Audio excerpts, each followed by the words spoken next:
지금 홀로 살고 계십니까? 그렇다면 2026년 정부가 선생님의 통장을 전면 재설계합니다. 이 이야기는 먼 미래의 공상과학 소설이 아닙니다. 바로 내일 우리 집 안방에서 벌어질 생존의 문제입니다. 서울의 한 낡은 빌라 2층, 이른둘의 박영감님은 오늘도 습관처럼 텔레비전을 켜둔 채 식은 밥을 물에 맙니다. 밥상 위에는 반찬 그릇 대신 구겨진 전기요금 고지서와 건강보험료 독촉장이 어지럽게 널려 있습니다. 아끼고 아껴도 숨만 쉬면 돈이 나가는구나. 박영감님의 깊은 한숨이 적막한 거실을 채울 때 뉴스 앵커의 목소리가 귀를 파고듭니다. 정부가 2026년 경제성장 전략의 핵심 과제로 1인 가구 복지제도를 전면 재점검합니다. 박영감님은 숟가락을 든 채 멈칫합니다. 평소 같으면 선거철도 왔는데 또 무슨 뜬구름 잡는 소리냐며 채널을 돌렸을 겁니다. 하지만 이번엔 달랐습니다. 화면 속 붉은 그래프가 가파르게 치솟고 있었기 때문입니다. 2025년 기준 815만 6천 가구, 대한민국 10집 중 4집이 혼자 사는 1인 가구라는 충격적인 통계였습니다. 저 역시 이 수치를 처음 접했을 때 가슴이 철렁했습니다. 우리는 흔히 1인 가구라고 하면 대학가 원룸에 사는 파릇파릇한 청년들을 떠올리곤 합니다. 하지만 박영감님이 마주한 현실은 전혀 달랐습니다. 1인 가구의 중심축은 이미 노인 가구로 넘어간 지 오래였습니다. 70세 이상 고령층이 혼자 사는 비율이 20대 청년층을 앞질렀고 2045년이면 전체 1인 가구의 절반 가까이가 65세 이상 노인이 될 것이라는 전망이 쏟아져 나왔습니다. 박영감님은 밥그릇을 내려놓고 텔레비전 앞으로 바짝 다가앉았습니다. 화면 속 수많은 숫자가 마치 자신을 가리키는 것만 같았습니다. 옆집 김씨도 윗집 최 여사도 모두 혼자였습니다. 내가 유별나서 혼자 남은 게 아니었어. 세상이 변한 게야. 박영감님은 중얼거렸습니다. 그동안 박영감님은 혼자 사는 것이 죄인 양, 혹은 실패한 인생인 양 숨죽여 살아왔습니다. 가족 해체가 가속화되고 100만 가구가 더 늘어날 것이라는 뉴스는 역설적으로 그에게 묘한 안도감을 주었습니다. 거대한 파도 속에 나만 홀로 표류하는 조각배가 아니라 우리 사회 전체가 겪고 있는 거대한 지각 변동의 한가운데에 서 있다는 자각이 든 것입니다. 하지만 안도감도 잠시, 곧이어 앵커가 전한 말은 박영감님의 고개를 다시금 끄덕이게 만들었습니다. 앞으로의 복지 정책은 고령 1인 가구 중심으로 짜일 수밖에 없습니다. 정부가 드디어 칼을 빼든 것입니다. 지금까지 4인 가구 중심의 복지제도에서 소외되었던 박영감님과 같은 분들을 위해 국가가 판을 새로 짜겠다는 신호탄이었습니다. 박영감님은 떨리는 손으로 고지서를 다시 집어들었습니다. 정부가 2026년부터 1인 가구 특별관리 정책을 공식적으로 추진한다는 것은 단순히 서류상의 변화가 아닙니다. 매달 박영감님의 낡은 통장에 찍히는 숫자, 그리고 그 숫자에 매달려야 하는 고단한 삶의 무게를 덜어주겠다는 약속이나 다름없었습니다. 과연 정부는 박영감님의 텅 빈 지갑과 헛헛한 마음을 어떻게 채워주겠다는 걸까요? 박영감님은 난생 처음으로 내일의 뉴스가 기다려주기 시작했습니다. 그것은 단순히 세상 돌아가는 소식이 궁금해서가 아니었습니다. 라디오에서 흘러나오는 일기예보 아나운서의 목소리가 그 어느 때보다 청아하게 귀에 박혔습니다. 오늘은 전국이 대체로 맑고 낮 기온은 평년보다 포근하겠습니다. 그 한마디가 마치 청금 같은 희소식이라도 되는 양 박영감님의 메마른 입가에 슬며시 물기 어린 미소가 번졌습니다. 비가 오거나 날이 굳으면 관절이 쑤신다는 핑계로 집에 틀어박혀 있었을 테지만 오늘은 하늘조차 그의 외출을 돕는 모양이었습니다. 장롱 깊숙한 곳, 좀냥 냄새가 배어있는 서랍을 열어 빳빳하게 다려진 체크무늬 셔츠를 꺼냈습니다. 아내가 떠난 후로는 굳이 멋을 부릴 일이 없어 한 번도 입지 않았던 옷이었습니다.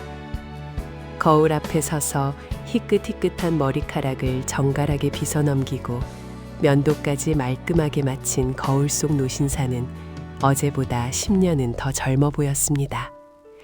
쭈글쭈글한 목주름이 조금 신경 쓰였지만 단추를 끝까지 채우고 옷깃을 정돈하니 제법 태가 났습니다.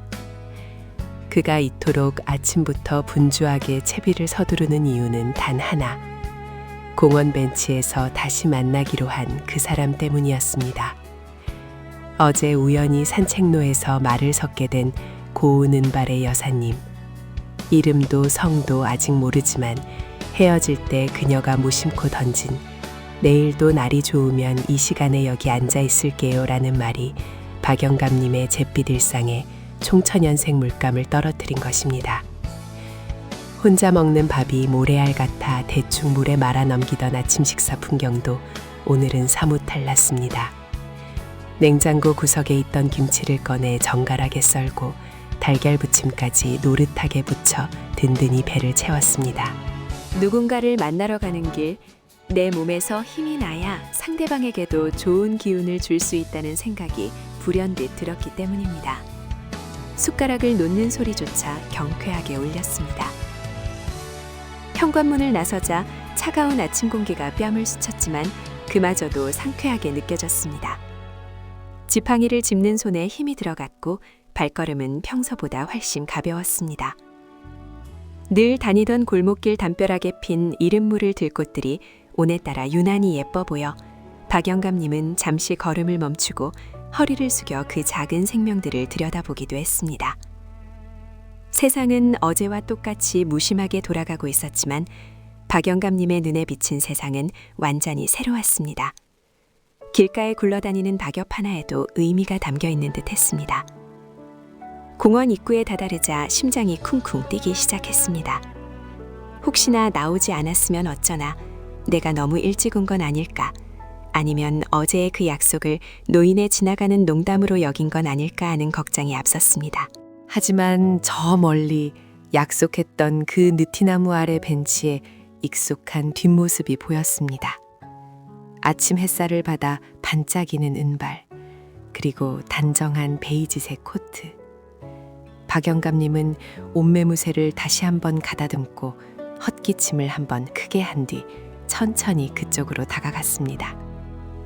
인기척을 느낀 그녀가 고개를 돌려 그를 바라보았습니다. 눈이 마주친 순간 그녀의 눈가에 잡힌 주름이 부드럽게 휘어지며 환한 미소가 피어올랐습니다. 정말 나오셨네요. 날이 참 좋지요? 그 다정한 인사를 듣는 순간 박영감님은 확신했습니다. 오늘 하루는, 아니 앞으로 펼쳐질 날들은 분명 어제보다 훨씬 더 근사할 것이라고 말입니다. 그 만남은 단순한 황혼의 로맨스가 아니라 잊고 지냈던 사람의 온기를 다시 확인하는 순간이었습니다. 서로의 손등 위로 내려앉은 것은 지난 세월의 무게였지만 그 무게감이 오히려 우리를 더욱 단단하게 묶어주었습니다. 젊은 날의 사랑이 불꽃처럼 타오르는 열정이었다면 이 나이에 찾아온 감정은 마치 꺼져가는 아궁이에 은근하게 피어오르는 숯불과도 같았습니다. 화려하지는 않아도 그 온기는 뼛속 깊이 스며들어 시린 무릎과 차가운 가슴을 데워주기에 충분했습니다. 그녀와 마주 앉아 밥을 먹는 일상은 제게 기적과도 같았습니다. 혼자 식탁에 앉아 뉴스 앵커의 목소리를 벗삼아 씹어넘기던 모래알 같은 밥알들이 그녀와 함께일 때는 꿀처럼 달게 느껴졌습니다. 숟가락이 그릇에 부딪히는 소리, 국이 참 시원하네요 라며 건네는 소소한 말 한마디가 정막강산 같았던 제 집안 공기를 완전히 바꿔놓았습니다. 우림은 거창한 미래를 약속하지 않았습니다. 그저 오늘 점심에 무엇을 먹을지, 내일 날씨가 좋으면 가까운 공원을 산책할지, 그런 사소한 것들을 의논하는 것만으로도 하루가 꽉 차오르는 기분이었습니다. 하지만 마음 한구석에는 여전히 두려움이라는 그림자가 도사리고 있었습니다. 거울 속에 비친 제 모습은 주름 가득한 노인인데 가슴 속에서 뛰는 심장은 철없는 소년의 그것과 다를 바가 없었기 때문입니다. 혹여나 이 감정이 주책은 아닐까, 다자란 자식들이 알게 되면 늙어서 무슨 망령이냐며 혀를 차지는 않을까 하는 걱정이 불쑥불쑥 고개를 들었습니다. 평생을 가장이라는 무게를 짊어지고 살아온 저로서는 저 자신의 행복을 위해 누군가의 손을 잡는다는 것이 일종의 죄책감처럼 느껴지기도 했습니다. 어느 날 늦은 밤 그녀에게서 전화가 걸려왔습니다. 수화기 너머로 들려오는 목소리는 평소보다 가라앉아 있었습니다. 그녀 역시 저와 같은 고민을 하고 있었던 것입니다. 남편을 먼저 떠나보내고 홀로 자식들을 키워낸 그녀에게도 새로운 인연을 받아들이는 일은 결코 쉬운 결정이 아니었을 겁니다. 우리는 전화기를 붙들고 한참이나 아무 말도 하지 못했습니다. 그 침묵 속에는 100마디 말보다 더 깊은 공감과 연민이 흐르고 있었습니다. 그때 제가 용기를 내어 말했습니다. 우리가 남은 시간이 얼마나 될지는 모르겠지만 적어도 그 시간만큼은 외롭지 않게 서로의 지팡이가 되어주면 안 되겠습니까?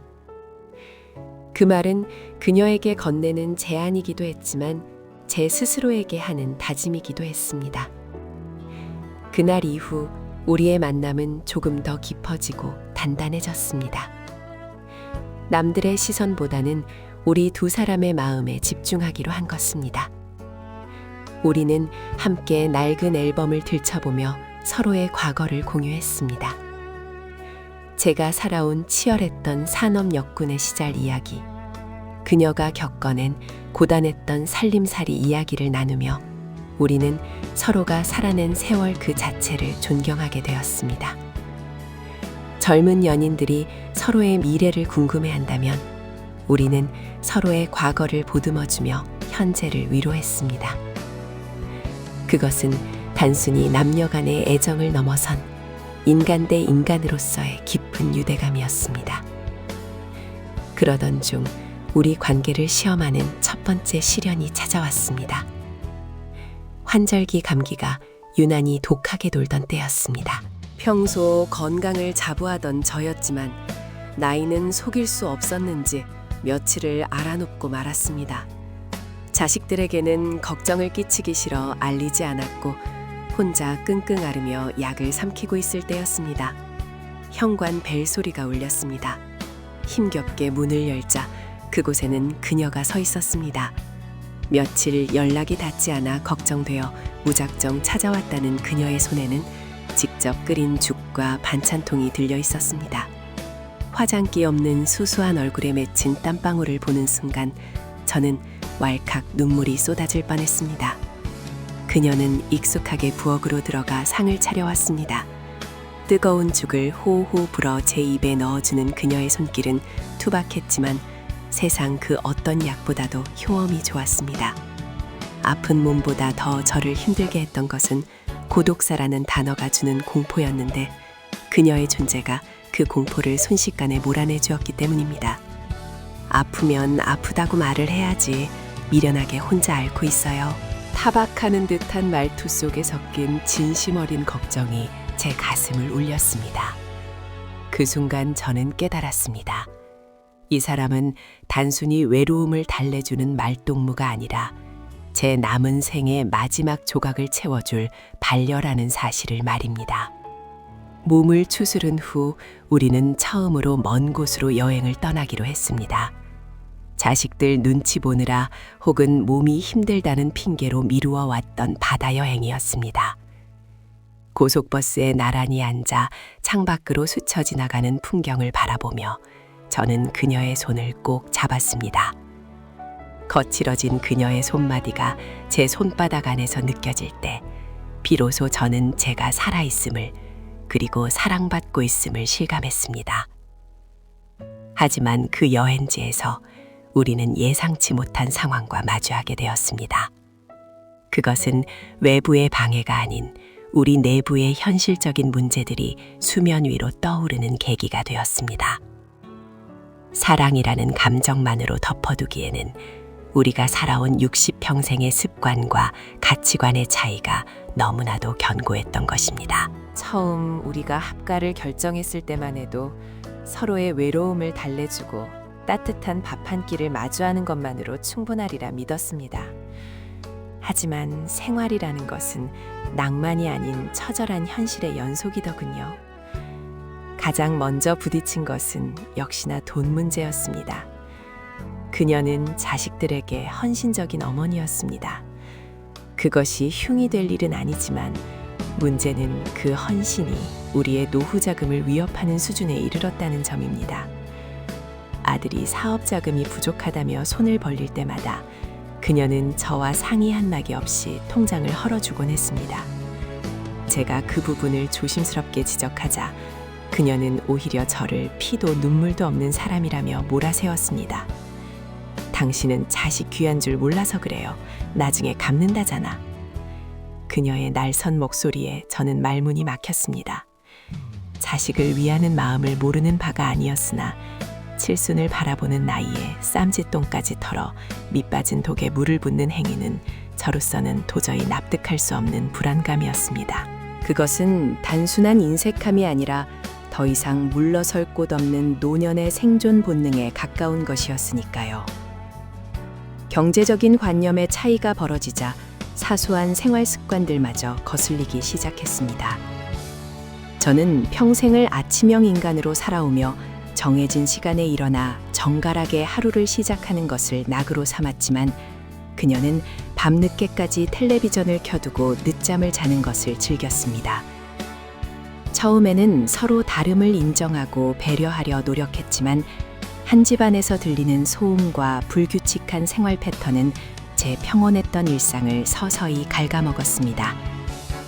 거실에 널브러진 옷가지와 정리되지 않는 식탁을 볼 때마다 가슴 한구석에 묵직한 돌덩이가 얹힌 듯 답답함이 밀려왔습니다. 대화는 점점 줄어들고 침묵이 그 자리를 채웠습니다. 식탁에 마주 앉아 밥을 먹으면서도 우리는 각자의 밥그릇만 쳐다볼 뿐 눈을 맞추지 않게 되었습니다. 숟가락이 그릇에 부딪히는 달그락 소리만이 적막한 공기를 갈랐습니다. 한때는 그토록 애틋했던 사람인데 이제는 같은 공간에 숨쉬고 있다는 사실만으로도 숨이 막혀오는 이 아이러니를 어떻게 받아들여야 할지 혼란스러웠습니다. 그러던 어느 날 결정적인 사건이 터지고 말았습니다. 명절을 앞두고 제 자식들이 찾아오기로 한 날이었습니다. 저는 오랜만에 며느리와 손주들을 본다는 생각에 들떠 음식 장만을 상의하려 했습니다. 그런데 그녀가 대뜸 난색을 표하며 집을 비우겠다고 선언한 것입니다. 내 자식도 아닌데 내가 왜 그 수고를 해야 해요? 당신 식구들이니 당신이 알아서 하세요. 나는 그날 친구들과 여행 갈 겁니다. 그녀의 말은 틀린 말이 아닐 수도 있습니다. 재혼 가정에서 흔히 겪는 갈등이고 굳이 며느리 노릇을 강요할 생각도 없었습니다. 하지만 적어도 손님을 맞이하는 안주인으로서 따뜻한 차 한 잔 정도는 내어줄 수 있는 것 아닌가 하는 서운함이 뼈저리게 사무쳤습니다. 그녀에게 저는 남편이 아니라 그저 동거인에 불과했던 것일까 하는 자괴감마저 들었습니다. 그녀가 여행 가방을 싸서 훌쩍 떠나버린 텅 빈 집에서 저는 덩그러니 혼자 남아 자식들을 맞이했습니다. 아이들은 어머니가 안 계신 것을 의아해했지만 저는 몸살이 났다고 적당히 둘러대야만 했습니다. 즐거워야 할 명절 식사 자리였지만 제 입안에 도는 음식들은 모래알처럼 까끌까끌했습니다. 아들 녀석이 걱정스러운 눈빛으로 아버지 정말 괜찮으신 거죠? 라고 물었을 때 저는 억지로 미소를 지으며 고개를 끄덕였지만 속으로는 울음을 삼키고 있었습니다. 자식들이 돌아가고 난 뒤 어둠이 내려앉은 거실 소파에 깊숙이 몸을 파묻었습니다. 창밖으로 보이는 도시의 불빛들은 저마다의 사연을 품고 반짝이는데 제 노년은 어디서부터 꼬여버린 것인지 알 수가 없었습니다. 외로움이 싫어서 선택한 길이었는데 오히려 혼자일 때보다 더 지독한 고독이 뼈마디 사이사이로 스며들었습니다. 그날 밤 여행에서 돌아온 그녀는 제 눈치를 살피는 듯 했으나 사과는 없었습니다. 오히려 즐거웠던 여행 이야기를 늘어모으며 분위기를 전환하려 애쓰더군요. 그 모습을 보며 저는 깨달았습니다. 우리는 서로 다른 행성에서 온 사람들처럼 결코 섞일 수 없는 평행선을 달리고 있다는 것을 말입니다. 사랑은 식었고 남은 것은 서로에 대한 실망과 원망뿐인 관계. 이것을 유지하는 것이 과연 남은 생에 대한 예의일까요? 아니면 늦었더라도 각자의 길을 찾아 떠나는 것이 현명한 선택일까요? 머릿속이 복잡하게 얽혀 터질 것만 같았습니다. 그때 거실 전화벨이 요란하게 울리기 시작했습니다. 늦은 밤에 걸려올 곳이 없는데 불길한 예감이 등줄기를 타고 흘렀습니다.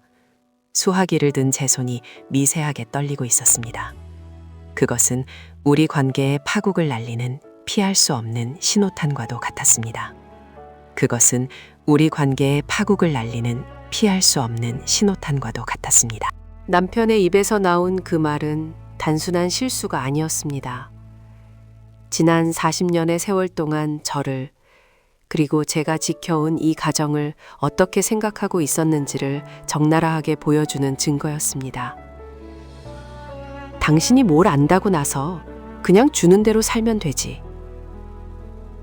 그 순간 제 안에서 팽팽하게 당겨져 있던 끈 하나가 툭 하고 끊어지는 소리가 들렸습니다. 억장이 무너진다는 표현조차 사치스럽게 느껴질 만큼 차가운 절망이 가슴을 훑고 지나갔습니다. 평생을 바쳐 남편을 뒷바라지하고 자식들을 키우며 알뜰살뜰 모아온 재산을 상의 한마디 없이 시동생의 빚 갚는 데 써버리겠다는 통보. 그것은 단순한 돈 문제가 아니라 저라는 사람의 존재 자체를 부정하는 행위였습니다. 저는 이 집의 안주인이 아니라 그저 불평 없이 밥을 차리고 빨래를 하는 말없는 가구와 다를 바 없었던 것입니다. 저는 더 이상 소리 지르거나 울며 불며 매달리지 않았습니다. 그럴 가치조차 없다는 것을 깨달았기 때문입니다. 남편은 제가 조용해지자 드디어 제가 자신의 뜻에 굴복했다고 생각했는지 의기양양한 표정으로 텔레비전 채널을 돌렸습니다. 그 등을 바라보며 저는 비로소 결심했습니다. 이 지옥 같은 무시와 멸시의 굴레를 내 손으로 끊어내겠다고 말입니다. 다음 날부터 저는 조용히 그리고 치밀하게 움직였습니다. 변호사를 찾아가 상담을 받고 제가 기여한 재산에 대한 권리를 확인했습니다. 평생 가계부를 쓰고 통장을 관리해온 꼼꼼함이 저를 도왔습니다.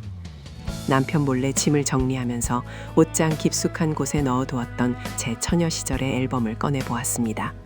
그 속에는 누구의 아내도 누구의 엄마도 아닌 꿈 많고 당당했던 나 자신이 웃고 있었습니다. 그 미소를 되찾아야 했습니다. 이혼 소장을 내밀던 날 남편의 표정은 평생 잊지 못할 것입니다. 당황과 분노 그리고 믿을 수 없다는 듯 흔들리던 눈동자. 그는 늙어서 주책이다. 남들이 욕한다며 저를 협박하고 회유하려 들었습니다.